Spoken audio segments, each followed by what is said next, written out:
All right, hey everyone, April the 13th, the year 2017, and 2 days ago I got hit with the flu like I ain't never got hit with the flu before. If I was paranoid, I'd say that somebody is attacking me with some sort of flu, flu-related thing. But I'm not that paranoid, so I'm just getting over it, and we're going to work our way through this. Oh man, it's been tough. Okay, so this is Daniel Riley. His release date is not until 2035, and that's his address right there. I pray you write him an encouraging letter. Seems like a really good guy, and he was associated with Ed and Elaine Brown. He helped them in their standoff. He wrote a letter. We got it in the mail today. Let's read it. Okay, let me get this thing centered up. All right, this is the envelope. He's in a prison in Danbury, Connecticut. And that's my P.O. box. And here we go. Danbury, Connecticut. He wrote it on April the 10th. So that's only 3 days ago. That's pretty quick. 2017. American people, recently the enemy has delivered another severe blow to our liberty. Albert Diaz, Henry F. Floyd, Roger L. Gregory, Michael Everett Harris, Robert Bruce King, Barbara Milano, Keenan, Diana Gribben Motts, Stephanie D. Thacker, J. Harvey Wilkinson III, and James A. Wynn Jr. have declared their hatred of liberty and therefore are our known enemy. These Fourth Circuit federal judges upheld Maryland's ban on militia rifles by claiming semi-auto rifles and 10-round magazines are, quote, most useful in military service, end quote, and therefore the Second Amendment does not give right to the American people to own or possess them. What a sham.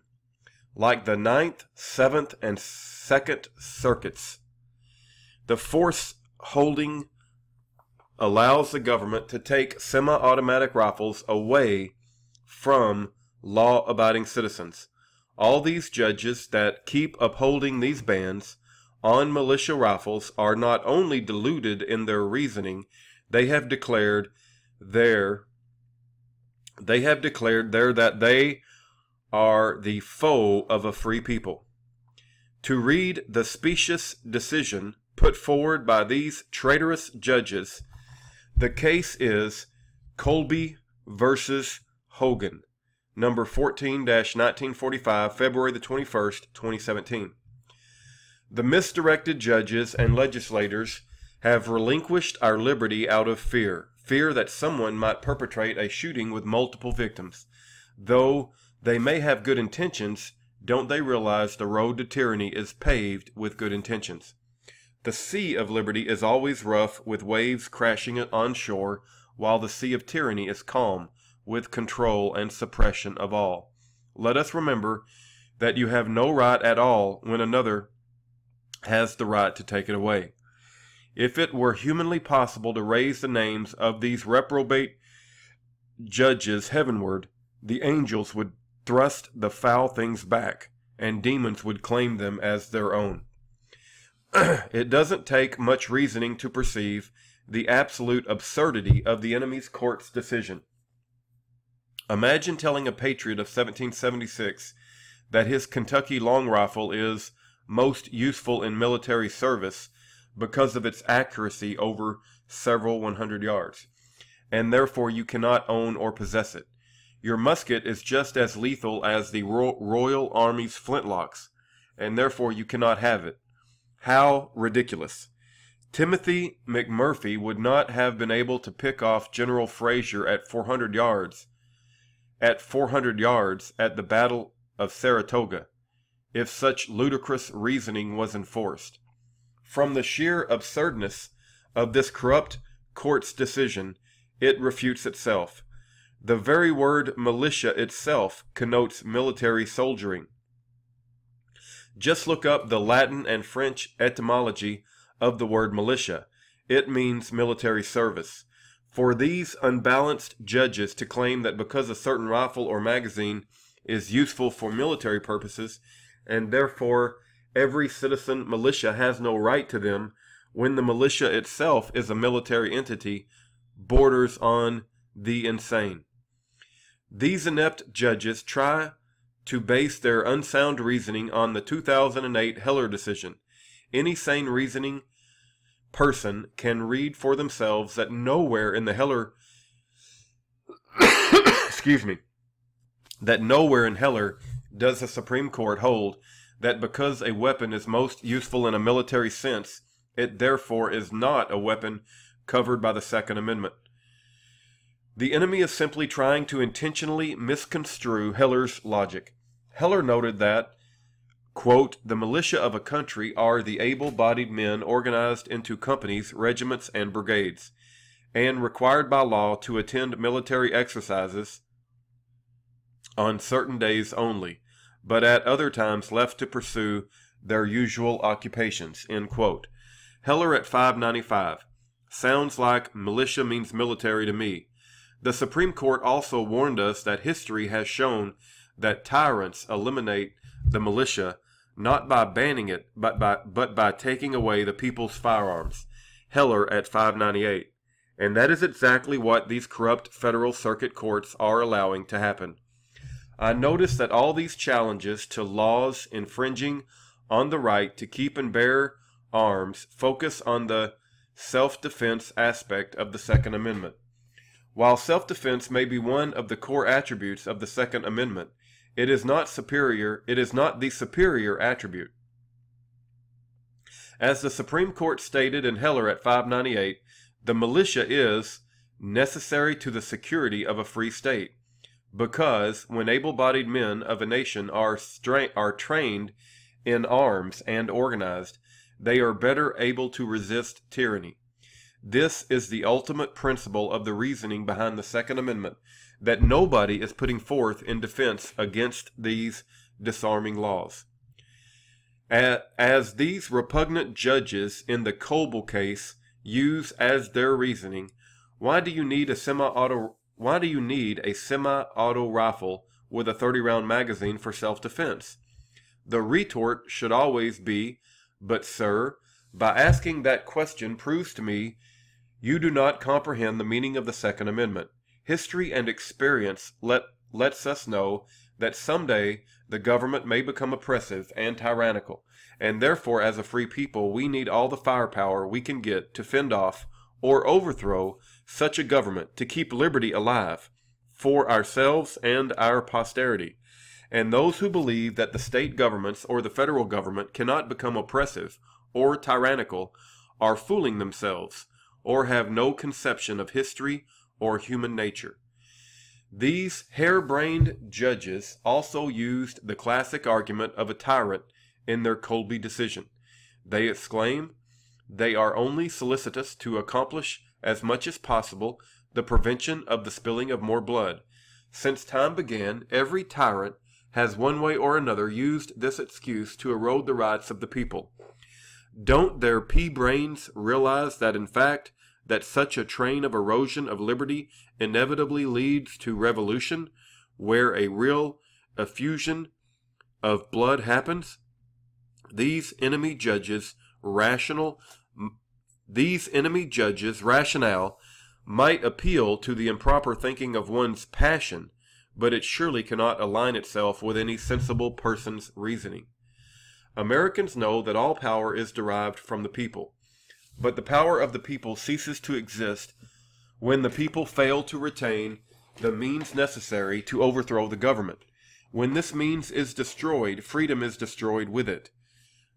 By upholding these laws, disarming the militia, the federal courts are sowing the seeds which shall either spring up to the enslavement of America or revolution. I have repeatedly said that the Cold War raging between the American people and the government cannot go hot until all peaceful avenues of redress have been exhausted. So far, the U.S. Supreme Court has refused to even hear one of these cases challenging the ban of militia arms. The Supreme Court is the only one that can peacefully annul these unlawful bans on militia rifles.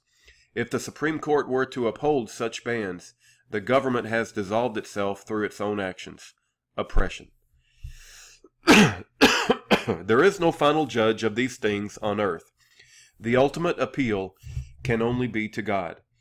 If the Supreme Court denies us our remedy, it can only be done by manifestly perverting justice and brazenly twisting the meaning of the Second Amendment. To protect the corrupt government's passing these injurious militia rifle bans. Let me read that sentence again. If the Supreme Court denies us our remedy, it can only be done by manifestly perverting justice and brazenly twisting the meaning of the Second Amendment to protect the corrupt government's passing these injurious militia rifle bans. In doing so, it's hard to imagine anything but a state of war existing between the people and the government. Such injustice is equivalent to violence and injury, though it's been done by the hands of appointed administered justice, no matter what name it's called or under whatever pretense, without having any appeal left on earth to right these usurpations of our natural rights, and war having been declared against a free people, we are left to our only remedy, an appeal to heaven. In such a case, the people may provide for themselves a remedy to deliver themselves from tyranny and oppression. I suppose I need not further explain to any person of clear judgment that it is guided by the very principles of nature in him, that the people retain the right to employ force to reclaim power that is rightfully their own. Indeed, if we consider the proper use of war, what can be more becoming in soldiers or militiamen and women who are organized and embodied for the express purpose of being defenders and guardians of justice and the champions of liberty? The enemy has sowed and reaped war. The proper ends of our labors is to cultivate peace and safety for the American people through the restoration of liberty. We must not partake in a revolutionary war we do not intend to win at all cost. We, united, cannot allow ourselves to lose. If so, history will label us as an unsuccessful insurrection, whose actors were rebels or terrorists. If the revolution is crowned with success, we'll become immortal patriots. A government that makes laws to disarm the people and has courts to declare such laws lawful no longer is legitimate, and the people are no longer bound to give loyalty and allegiance to it. The trust installed in such a government can no longer exist. If and when the United States Supreme Court upholds these militia-destroying laws, the people can lawfully resist by force, both defensively and offensively, any government action they deem necessary to restore liberty. We, the people, will not allow the Second Amendment to become a sheath without a sword. This predicament we find ourselves in goes back to what I've been highlighting. The fact that the Constitution has too many profound ambiguities that allows implications and dangerous interpretations. More specific and explicit meanings or expressions are needed in the social contract to delineate perspicuously the powers loaned to government by the people, and what the government can't do, and what our rights are. The framers of the Bill of Rights obviously wanted the people armed to be able to meet an oppressive government or invading army, or on an equal playing field. If the framers wrote the Second Amendment, something to the effect, a well-trained and disciplined militia consisting of all the people, being necessary for the security of a free people, the right of the people to keep and bear arms shall not be infringed, and no law shall be made with respect to the people arming themselves, except in the case of the mentally ill. If the Constitution was written throughout with such explicit language, I bet we would not find ourselves in a state of eroding liberty. That is why I recommend, if a revolt does occur and we win, to rewrite or tweak the Constitution to leave no room for a government to become tyrannical or oppressive. It is blatantly obvious that these federal judges are out of their minds. In their madness, they are fomenting the demise of the constitutional order, and will bring us soon the way they are marching to those calamities which attend to the destruction of the Second Amendment. The federal courts are out of control. They go chasing after legal formulas, not to preserve liberty, but to artfully and maliciously interpret the Constitution to destroy liberty. Not only that, they officiate as if right and wrong depend upon their nod instead of the moral laws of nature, and that just and unjust must be defined agreeably to their dictates instead of the dictates of the people and of nature. In my opinion, these courts have become drunk with the intoxicating idea that they know what's best for everyone. They are a sewer of iniquity. These wise fools who sit in the high places of justice fail to see that in these revolutionary times vital issues are settled not by statutes, decrees, or authorities, but in spite of them. I would like to very much impress upon my reader the critical nature of the situation America finds itself in. Some hope the situation will rectify itself. Hope is not a method. Freedom is on trial. This is not the time for barroom patriots. America is a battleground, not a playground. It would be safe to wager the Supreme Court is not going to save the Second Amendment, and our rights are more important than peace. Like our esteemed forefathers who drove out slavery in their glorious warfare, have preserved for us a method of force by a party of the people not in power, called revolution. We must be ready for the day the government declares these militia rifle bands lawful, with an unshaken steadiness of mind and teamwork to divide the effort and multiple the effect. And though we might be small in number, we are big in commitment, and will be prepared to act with promptness to crush the monster in its cradle before it matures to manhood.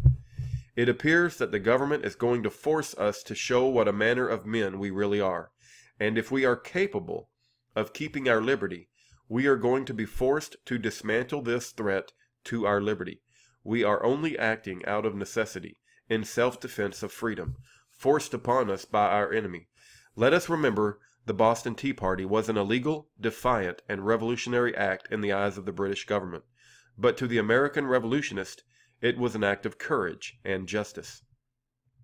In these trying times, there is no excuse for cowardly countrymen and women who tend to flinch at the time their exertions are needed most and hold their purse strings rather than part with $1 to support the cause of liberty. When I consider our countrymen holding up her arms, let me read that again. When I consider our country holding up her arms and demanding assistance from all who can assist her in her painful distress, I think how any true American can ignore her call to arms. Life is uncertain. Death is certain. To me, it is great comfort to feel assured that I am permitted, if necessary, to die for the cause of liberty, not merely to pay the debt of nature, for we all must die. If these militia rifle bands, which are our liberty tools, are upheld, why should anybody conform to the laws formulated for their destruction? It takes a slave's mentality to allow such law to be enforced. As Americans, we will not stand by idly as our liberty is melting away. Think back on that early morning on April the 19th, 1775, knowing for the first time in their lives as an overpowering desire to run away, men, boys, and old men, the simple folk of New England, farming communities, they kept their appointment with destiny. Will you keep yours? I am afraid this letter has grown too long to take up your precious time. In closing, the childish, silly reasoning used by these touched-in-the-head judges to try and justify their Colby decision will hopefully not stand up. On your Colby decision, I spit. It's not fit to feed to the pigs, but if it does, be prepared to act. I ask my fellow Americans to spread this sham-smashing letter far and wide as possible. With that, I will simply end by saying, take good care, post online, CC to the world. And that is an incredible letter written by Daniel Riley. He's currently being held in a prison in Danbury, Connecticut. That's his address, and I pray you write him an encouraging letter, and I pray you share his letter. And we will not forget our brother in bonds, as Hebrews 13:3 reminds us. And I pray that you do write him an encouraging letter. And God bless every one of you.